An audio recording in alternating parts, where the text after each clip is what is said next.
a perspective that we have. And that perspective that we have is that we are in a world, according to Kabbalah, we're in a world called Tikkun.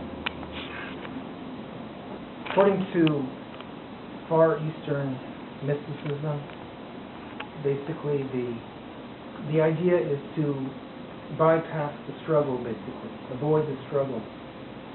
The idea is to detach ourselves from the struggle. In Kabbalah, that doesn't contradict Kabbalah, doesn't contradict Jewish mysticism, but we have another idea called Tikkun as well. And we work with both of them. And Tikkun means that we're all here for unfinished business. According to the Kabbalah, according to Rizal, we all been here before. We're all reincarnated many, many times. We come here again in order to fix up unfinished business. Finished business, we put that away in our spiritual bank account. We won't be challenged by that. What we're here for in this world is precisely those challenges, precisely those problems, precisely those areas, the coarse areas, the friction, the obstacles, the confusion, the darkness. And our challenge is to be able to choose to understand and to see that those are good for us as well. That all of those are a springboard toward getting to something higher. Not only to fixing ourselves, not only that, but to get to a higher level than we would have been if we wouldn't have gone through those challenges. In my own personal life, I take notes. I take notes excessively. I have a million pieces of paper for years and years and years. What I take notes on is everything in my life. I take notes every day. I have 20 different highlights of my life. The way people looked at me and the encounters that I had and the things that I learned and the things I tried. At the end of the week, I have 30 or 40 or 50 different notes, 50 different highlights, I call them. And those highlights, every one of those highlights, every one of those so-called accomplishments that I accomplished came because I was in a hard situation. Came because I was pressured. Came because it was something that God, through my wife or through my friends or through my children or through in some other way was sent as some type of a messenger to try to get me to respond to something that's lacking inside of myself. And I've come up with ideas, and I understand that without those challenges, I wouldn't be able to come up with the responses, with the growth, with the ideas that I need to come up with in order to live, to cope in my life. So all of those challenges are blessings. It says the Saba of Navordik. Saba of Navordik was an incredible character that at the turn of the century, turn of the 20th century. What's the name of it? The Saba of Navordik. Yosef Yuzel Horvitz, one of the three Musar Sabas. The Saba of Navordik, when he was a little bit his whole thing was being radical. That's what he was all about. He made changes in his life by being radical. Radical is not a dirty word by itself.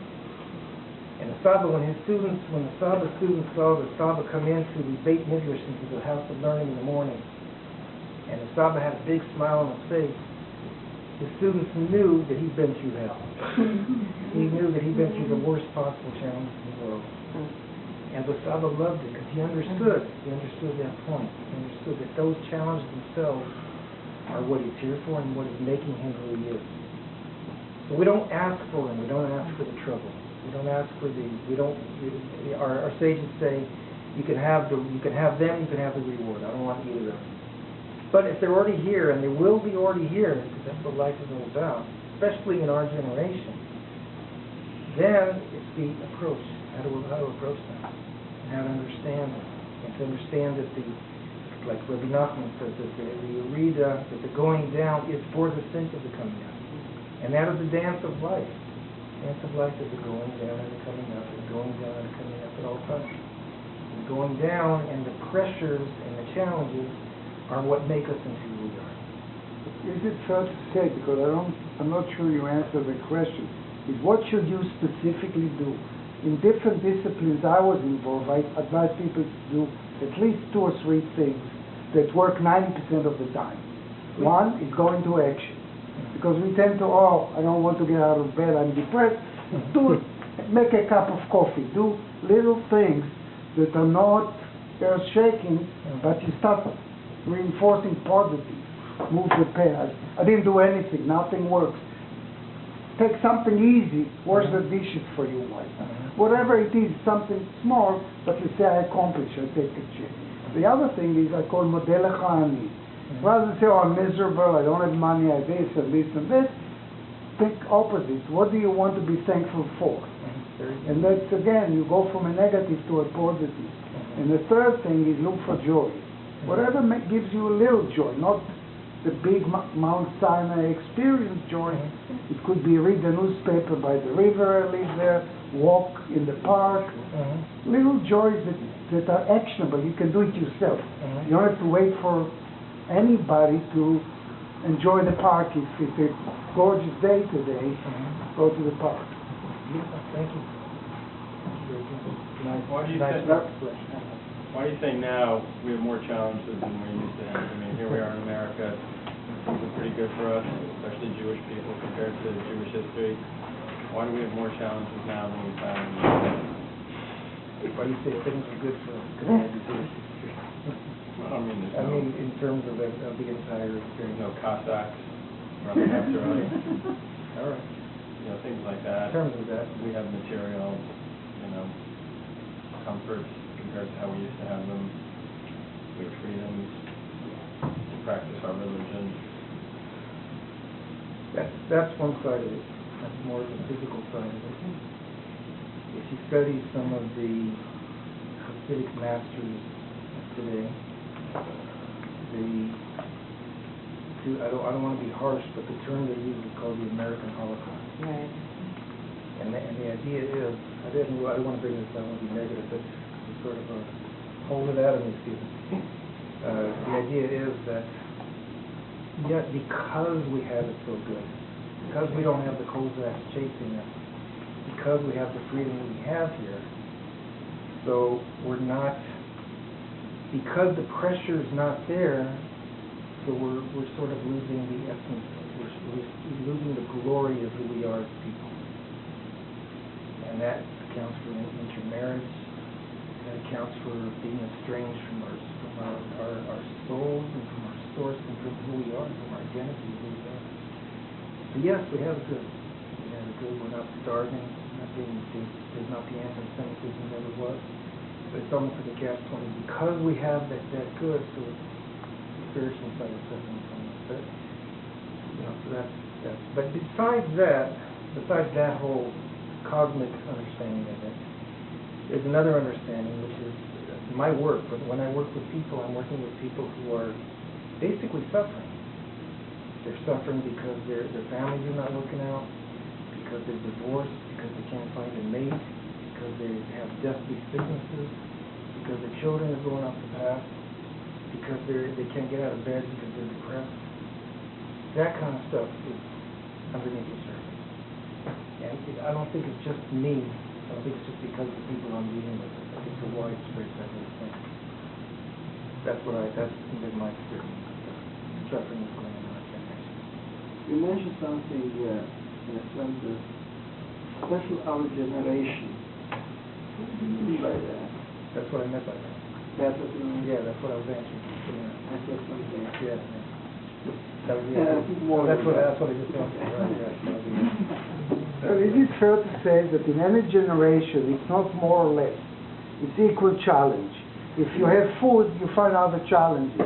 If you didn't have food, your basic things, I need to feed my family, I have to go hunt, I have to plant, I have to do something. And Hashir is a samach bechelko. You could be equally miserable, you could be a billionaire and commit suicide because the other guy has 2 billion, you only got 1. Always true. It's always true. But I think if you compare different generations, you'll find some differences. Yeah, the challenges are different. But I would say the level of effort, the challenge is the same. Right, Just different challenges. That's the reaction to it. That's how to deal with it, the culture. So because of our difficulties today, would you say that we are, how do people say, the Mashiach? What I say is the Rizal said that about 500 years ago. The Rizal said 500 years ago. where it's foot, where the Rizal called the Ikvata de Mashiach. And it's sort of it's a condition that increases. Ikvata Mashiach means the footsteps of the Mashiach. It means Kabbalistically, basically, is that every single generation, a little bit of an explanation here, but we are all souls that were contained inside of Adam Rishon and Chava, inside of Adam and Eve. And all these souls, therefore, are sort of mapped out. There's different maps. There's erotic maps, and there are body part maps, and there's soul level maps. Body part maps means that there are certain parts of the Adam soul which belong to the head. Certain parts belong to the eye, and the nose, and the mouth, and the head, and the shoulders, and so forth. We belong to the heels of the foot. After 5,700 and however, next 73 years. So then downward, right? Downward. Really downward, Downward. What characterizes the heels of our foot? The heels of the foot of a person, on the one hand, hold up the entire body. We have a generation that, though the heels of the foot hold up the body, there's a course that's least sensitive.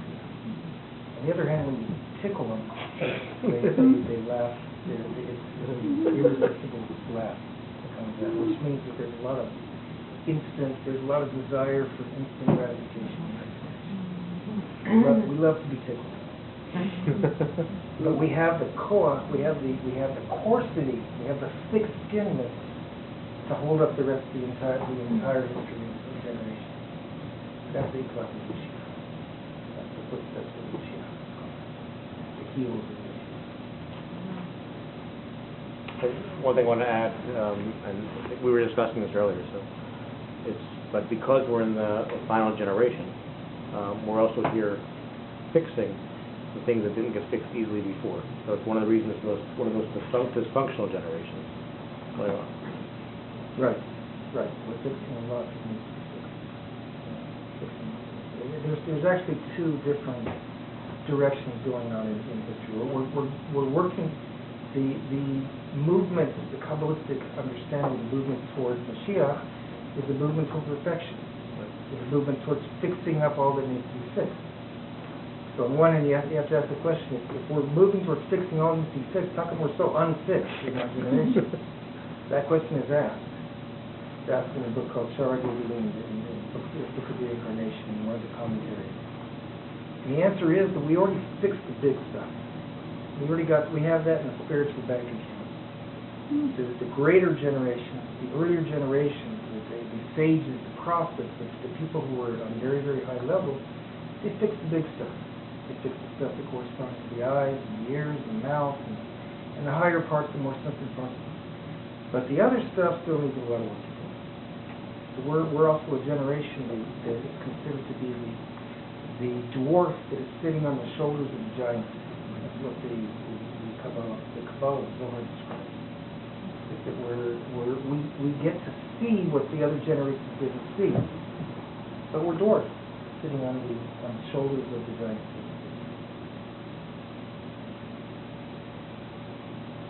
Okay, so I want to share with you one last exercise here. This is called erotic life body healing. And the exercise we use here is basically an exercise for, there's a certain person, I won't mention her name right now, years ago, came to me in Cleveland, Ohio, and she had a chronic pain in her left shoulder. And I asked her what it is that I understood that the body corresponds to different spheros. The left shoulder corresponds to Gevurah, to nose thing, as you said, right? The right shoulder and the arm corresponds to that thing. So the idea is that I asked her, how is your no thing in life? No saying? Saying no. Are you good about saying no? Are you balanced? Are you strong? Are you weak? Is it balanced with the rest of your personality? How does it express itself in your life? So she told me at length. When I say no, I have a hard time saying no. Either there's certain people in her life, certain people in her family, it's very hard to say no to. And so I said, commit to receive upon yourself to have a balanced and a healthy way of saying no to people. And she did. And I don't claim to be a miracle person, except in some counseling stuff. I see pretty amazing things there. But spirotically, no. Spirotical anesthesia, no. But on the spot, this chronic pain that she had in her left shoulder went away for good. On the spot. The minute she committed to say no in a proper and healthy way, and that's the idea. Spirotic life body healing is the idea, which is part of spirotic alignment therapy, is the idea of finding in your body something that's not clicking, something that's not working right, and associate that with the corresponding sphera. And that sphera is a part of our personality, and commit to do something, seek out to do something that will balance that spirotic trait in your life. That's true for your body, that's true for your relationships. If something in your relationships is off as well, you find the corresponding sphera, and you try to balance that particular spirotic trait. It's true for your emotions, it's true for it's true for your business, it's true for any aspect of your life. Something's off, something's not working properly. So the spheros, as we said earlier, basically contain every single aspect. They correspond to every single aspect, every single part of structures and processes. So if you identify that dysfunctional part of your life, whatever it might be, identify it with the sphera, and then commit to somehow align and harmonize that sphera, so that's the healing process. What's fixing and holding? What's that? What's the fixing and holding? Hold is enabling, empowering. Some people empower in not good ways. Some people enable other people, maybe a spouse or another person in their life, in a way that encourages them to be abusive. It can be an enabling which is not healthy, and it can be enabling and empowering which is healthy. All the spheres, they have to work. It's not just one sphere that has no connection with the other sphere. They don't exist in the void. They exist together. You always have to measure them by how they're working with each other. Right? You can even actually do a spirotic check where you go through all of these traits we talked about. You go through the yes and the no and the bridge and the overcoming, empowering, and alling and receiving. And you ask, where are you holding by this? Scale of 1 to 10. Where are you holding by each one of these spheres? And if you're holding by a good number, fine. If you see that one is less than the others, you try to compensate. Try to work that through. You can do that with the Merkava exercise that we do. A lot of Merkava work as well. By bringing that into your life as well. So if you have a pain in a certain part of your body, Right. look for the sphere. The corresponding sphera, and commit to carry out what that sphere represents in your life in a healthy way. Well, how do you find out what's connected to what? So we gave a chart, right? We gave a list of the 10 spheres. Those 10 spheres correspond to the different body parts. I don't know if I mentioned that. Maybe I mentioned that. Let me say that real fast right now. The Ketzer corresponds. The 3 heads of the Ketzer correspond to the crown. It's actually something beyond the body. Like a crown of a king is something that sits on the head of a king, and it's actually beyond them. So it corresponds to the superconscious. So our properties of Emunah and Emunah of faith and pleasure and will correspond to a superconscious part of ourselves. Right? The right brain corresponds to Chokhmah, which is receiving wisdom. The left brain corresponds to Bina, which is packaging wisdom. And the Das corresponds to actually the synthesis of the right and left brain, which in the body is represented by the spinal cord and the entire nervous system. That's what carries through the message of the brain to the rest of our body. That's Das. The Chesed is the entire right arm, including the shoulder. The Gevurah is the entire left arm, including the left shoulder. The Tiferet is the trunk, the entire trunk of the body, the bridging aspect of ourselves. The Netzach corresponds to the right leg, all the way down the foot, including the foot. The Hod corresponds to the left leg, including the foot, the empowering, which we call Hod. The Sod corresponds to male sexual organs. And the Malchut corresponds both to the female sexual organ as well as to the end of the male sexual organ. So that's the body sphere correlation. You get that, and you begin the healing process. So when you have a connection someplace, it means both are, let's say, if it is the shoulder, it has to do with the fat and the... No, if the shoulders, it has to do with the Gevurah. How about the hip? If it's the left hip, it's Hod, and if it's the right hip, It's not part of the fat. It's considered like part of the whole leg, though. The whole leg. No, the pain is exactly over there by the connection between the fat and the... It connects with the Tiferet and the Netzach of the whole, right. So you can find the connection between those as well. So the digestive system? That's The Tiferet? internal has a whole other sort of spherotic map. Oh, really? It has basically there are individual differences in the internal system, but more or less on a very sort of generalized way, they correspond to what's outside of that big place. So all of the internal organs correspond to Tiferet, basically.